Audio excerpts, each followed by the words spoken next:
Hey guys, it's Charmaine here at the Clutter Garden. Another month has gone by. Spring is right around the corner, so now is the perfect time to get some seeds started for the spring and the summer garden. Here's what's on my list. So I'm running out of room on my grow shelves. It's really full. So this first group of seeds I'll start inside, but I'll quickly move them outside into my DIY cold frame. So first off I'm going to grow is peas. I'm going to grow some sugar snap peas, these green beauty peas, Oregon Giant, California black eye pea, these Oregon sugar pod 2, and I still have some of these mammoth melting peas. So those are the ones I'm going to start. I'm out of I have one 6L tray left. So I'm going to start them in these little 1-inch pots that had succulents in them. I just cleaned them out. They will be perfect. I'm not going to go crazy like I did last year. I'm going to plant maybe two to three just to make sure I get some germination per cup. And then I'll plant those out. That way I'm not wasting seed and not planting more than I can actually use. The next thing that I'm going to be starting today is cosmos and poppies. So for the cosmos, I have this dwarf bright lights mix. And then I also have this candy stripe. Both of these did really well for me last year, so I'm going to grow them again this year. And then for poppies, I'm keeping it real simple. I'm just going to do these orange California poppies. And then there's also this double, there you go, this double mixture Shirley poppy. So those are just the two that I'm going to start. There's a few other things I'm going to start today that I need to keep indoors for a little bit. And one of those is coleus. So I have lots of varieties of coleus. I have this, I don't know if it's Colocha or Coloca Rose. This sunset variety. This Folia Picasso. Velvet. This Folia Mosaic. Sunsets. And then I'm also going to start some calendula. So I have this Snow Princess. This is a new variety for me this year. This Balls Improve, which I did do last year and it did very well. This Pink Surprise, which is also a new variety for me this year. And then I still have some of these Pacific Beauty mixes, which did really good also. So I'm going to grow those again this year. Now, I am in zone 8B here on the western coast of Washington State, and we've got about 4.5 weeks until our last frost date, projected last frost date. Of course, we're probably going to get some light frost after that, but about 5 weeks is projected. So now is not the time that I'm going to be starting my tomatoes. They grow really fast, I found. So instead of starting at the beginning of the month like I did last year, I'm actually going to start them at the middle of the month. So I won't be starting these today, but I will be starting them in a couple of weeks. So let's go over some tomatoes. I have about 18 varieties of tomatoes. Don't laugh. Don't judge. And then there's one other that I want to get, and I'll tell you about that at the end. So I have these Roma tomato seeds that I still want. I am going to be making some sauces and whatnot this year. I still have a few seeds left of this Too Tasty hybrid from Burpee. And I want to use those up because don't you know that seed was kind of pricey. I have this Thor Burns Lemon Blush. That is a new one for me this year. Queen of the Night, I grew last year. It did very well. Pineapple tomato. I did have a little bit of a problem with that pineapple tomato just due to airflow and where I placed it. So I'm going to do a little bit better job of trellising this year. I have this Sweetheart Cherry. Man, I think I'm only going to do one of these. It was so abundantly prolific last year. I have this Thorburns Terracotta. I only have a few seeds of this left. This orange hat, I do have one of these growing indoors right here. So I am going to grow one outside, and I think I'm going to put that one in my green stock. I have this big rainbow. This is also a new one for me this year. Alice's Dream, another new one. This Isis Candy Cherry, which is also another new one. This Speckled Roman tomato, which looks really nice. This Sky Reacher tomato. This Tropical Sunset. This Buffalo Sun. This Kellogg's Breakfast, which I didn't grow last year, but I did grow it the year before that, and it does really well. I am growing this Black Beauty tomato as well. I got a packet of free seeds, and I just decided I needed to use them. And I have these ground cherries up. I don't know if I'm going to start these or not. I would like to try the pineapple ground cherries instead, but I haven't been able to get my hands on them just yet. So we'll see about that one. The other tomato I want to try this year is called honeycomb tomato. And I think Burpee is the one that sells those. I can get them at my local Walmart or whatnot. So I will be looking for those. If I can find them, I will start those as well. I'm not going to grow Sun Gold. Don't come for me. I've grown them a couple of years in a row. They're super prolific. But I want to try the honeycomb to see if the flavor profile is a little bit better.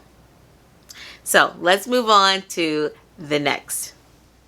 About the same time that I start those tomato seeds, I'm also going to start my melons and my basil. I have just a love affair with basil. I don't even use it all that much in cooking, but I just love the different varieties. Some you can use for teas. The bees absolutely adore them. So I will always grow basil in my gardens. I have several varieties that I'm going to be growing. And like I did in the past, I have this sweet Thai basil. I also have an Italian large leaf. I just have the seeds in a little packet like this. I have some lemon basil. This did very well. I love the way that stuff smells. This lettuce leaf basil is amazing. It grows really, really well. This cinnamon basil, of course, is life. It smells so good. This Thai holy basil. This cardinal basil is a new one for me this year. So we'll see how that one goes. So is this Chinese sweet basil. I thought I'd give it a try. This African Newnam grew really well, so I'll be growing that again this year. And then this dark purple opal, which also does really well in my garden. So I'll be growing those right around the same time as the tomatoes. And then next up for sun lovers is going to be my melons. Now I've got a few of these Charleston Gray and Jubilee watermelon seeds that I got from Callie Kim. So hopefully those are still good and they'll still grow well. I have these Minnesota midget cantaloupe seeds that I'm going to grow. I do have some that I saved, so what I might do is grow 2 of those in separate containers and see how both of them turn out. This Sweet Passion melon, this Rich Sweetness 182, or excuse me, 132, and this Orangello. So those are the melons that I'm going to grow. Now I won't go through all of the other specific varieties of seeds that I'm going to grow, but around the same time that I start my melons and tomatoes, I'll also be starting my pumpkins. I'll be starting some of the longer winter squashes that take 100 days, 90 to 100 days. I'll be starting those right around the same time. And I'll also be starting some marigolds, some lavender, some milkweed. All of those are definitely going to get in the garden, along with some nasturtiums. So let me know if you want to know what specific varieties of those that I'm going to start. I will be starting those in a couple of weeks. Probably not going to film it, but today I'm going to go ahead and film the vegetables and the starts that'll go out into the DIY code. By the time I start my sun-loving vegetables, the pumpkins and the tomatoes and all of that, I'll have cleared all the brassicas and the onion seeds out of the shells, and those will be out in my DIY cold frame. So I'll have plenty of space to grow all of the things. So let's get started. Okay, so I am going to be a little bit more conscientious about what I plant this year in terms of peas, seedlings. So I am planning to just do, I want to put 3 per. I'm a little hesitant to just put 1 or 2 in case these don't germinate. I might just do 2 though. I'll do 2. They should germinate just fine. Most of the seed I have is brand new. And most pea plants are super producers.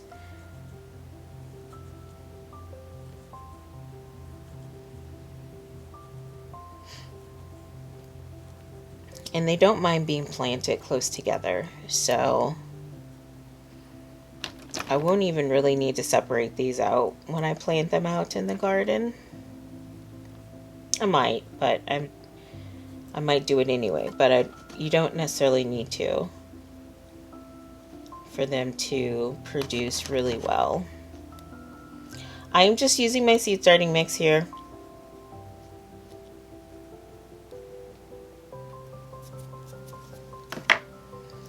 So we will start with these green beauties. Now you can soak your pea seeds if you would like. I never do. And I don't typically have an issue.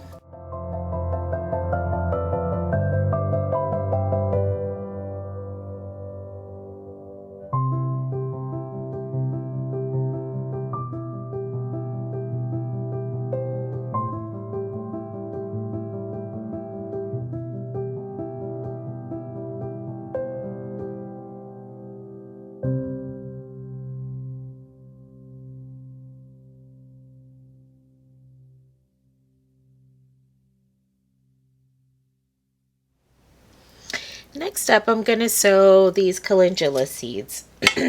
What I found sowing these last year is that they do not mind being separated apart when it is actually time to plant them out in the garden. So I'm going to grow the 4 varieties in these cells here.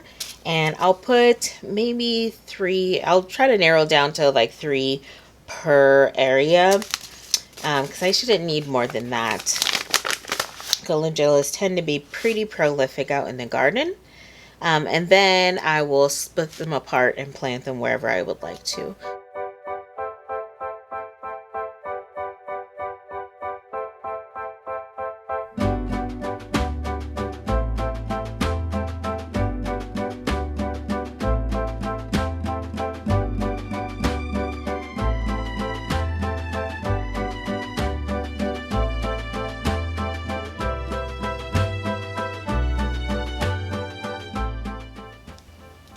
For these poppies, I'm going to sow them in these little tiny cells right here.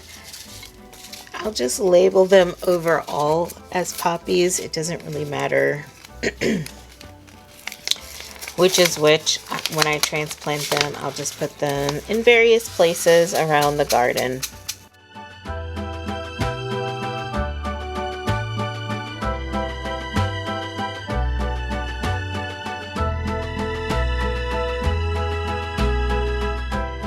Next up are going to be coleus.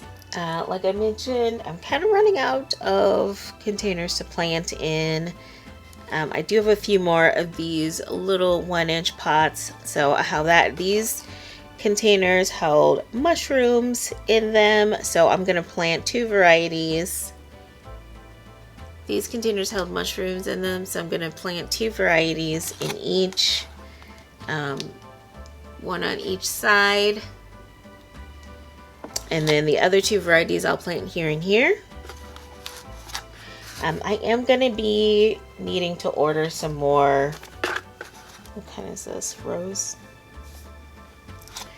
I will need to be ordering more seed starting trays.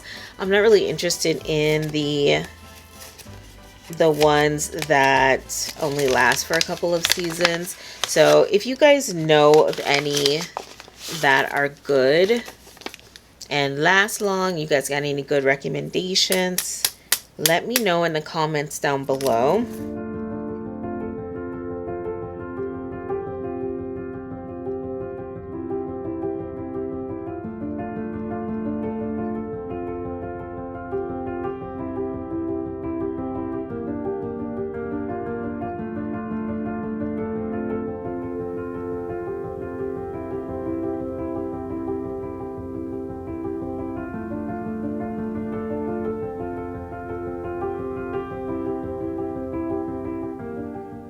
So the seedlings that I planted, the peas as well as the poppies, those will all go out into the DIY code frame.